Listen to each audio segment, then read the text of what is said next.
எங்க தலைவரே உங்க வீட்டுக்கு பொண்ணு கேட்டு வந்திருக்காருன்னா அது உங்களுக்கு தானே பெருமை. ஆஹா, என் நெஞ்ச தொட்டுட்டடா. அண்ணே, அந்த முத்துக்கருப்ப மாதிரி விளண்டாவாதம் பேசாதீங்க, சுமூகமா முடிச்சுக்குங்க.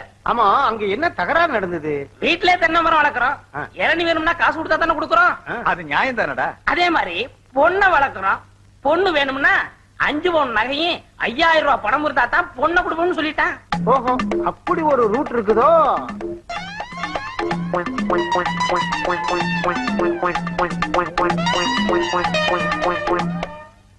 சரிப்பா, அத விடு.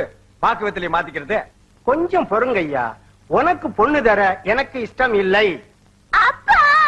அட சும்மா இருமா, இவங்களை விட பெரிய இடத்துல இருந்து உன்னை கேட்டு வந்திருக்காங்க. எங்க மாட்டு பண்ண இல்லையா? பாய முடியா, அவங்க 10,000 ரூபாய் பணமும் 15 பவுன் நகையும் போடுறாங்களாம். இவனால போட முடியுமா? அப்ப உங்க முடிவு இதேதான்.